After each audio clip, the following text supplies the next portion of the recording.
ஆண்டவரும் இரட்சகருமாகிய இயேசு கிறிஸ்துவின் ஈடு இணைத்த நாமத்தில் அன்புக்குரிய சகோதர சகோதரி, இந்த வீடியோ வாயிலாக உங்களை சந்திப்பதில் மிகுந்த சந்தோஷம்.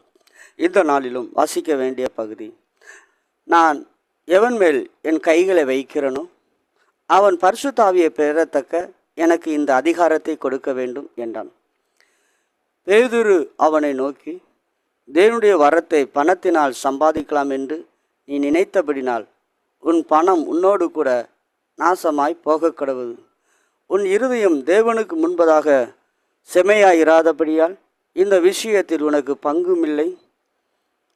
ஆகையால் உன் துன்குரத்தை விட்டு மனம் திரும்பி தேவனை நோக்கி வேண்டிக்கொள். ஒருவேளை உன் இருதயத்தின் எண்ணம் உனக்கு மன்னிக்கப்படும். நீ கசப்பான பீச்சிலும் பாவ கட்டிலும் அகப்பட்டிருக்கிறதை காண்கிறேன் என்றான்.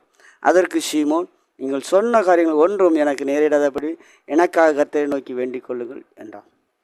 ஆம், அன்புக்குரிய சகோதர சகோதரிகளே, சீமோன் என்ற ஒரு மனிதன் பேதுருவிடத்தில் வந்து பணத்தை கொடுத்து, நான் யார் மேல் கைகளை வைக்கிறனோ அவன் பரிசுத்த ஆவியை பெற வேண்டும், இந்த வரத்தை எனக்கு தர வேண்டும் என்று பணத்தை கொடுத்து பேதுருவிடத்தில் அந்த வரத்தை கேட்கிறான்.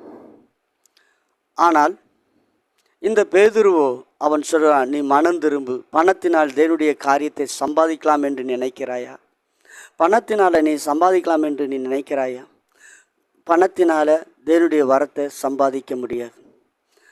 இன்றைக்கும் அநேக நபர்கள் பணத்தினாலே தேவனுடைய காரியத்தை சம்பாதிக்கலாம் என்று நினைக்கிறார்கள். ஆனால் தேவனுடைய காரியத்தை, தேவனுடைய வரத்தை பணத்தினால் சம்பாதிக்க முடியாது.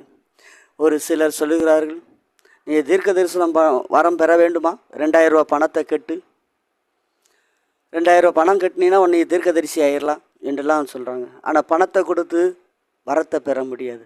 அப்படி எப்படின்னா வரம் பெறலாம்? அப்படி என்றால், முதலாவது நீ ஒரு சபையின் கீழ் அடங்கி இரு. அந்த சபையின் கீழ் சொல்லக்கூடிய வேத வசனத்தின்படி அவன் உன்னை நடத்துகிறானான்னு பார். முதலாவது மனம் திரும்புன்னு சொல்கிறானா பார். ரெண்டாவது ஞானஸ்தானம் எடுத்திருக்கிறியான்னு கேட்குறானா பார். மூன்றாவது பரிசுத்த ஆவியை பெறதுக்கு வாஞ்சிக்கிறாயா என்று கேட்கிறானா? இப்படி இந்த வசனத்தின் அடிப்படையில் உன்னை வழி நடத்துகிறானா? அவனுக்கு கீழ் அடங்கியிரு. அவன் சொல்வதற்கு கேட்டு கட்டுப்பட்டு நட. இந்த வரங்கள் உனக்கு செயல்படும். இந்த வரங்கள் செயல்படுவது எப்பொழுது என்றால், இப்படி நீ கட்டுப்பட்டு இருக்கும் பொழுது, மூத்த ஊழியக்காரனுக்கு நீ கட்டுப்பட்டு இருக்கும் பொழுது வரங்கள் உனக்குள்ள செயல்பட ஆரம்பிக்கும்.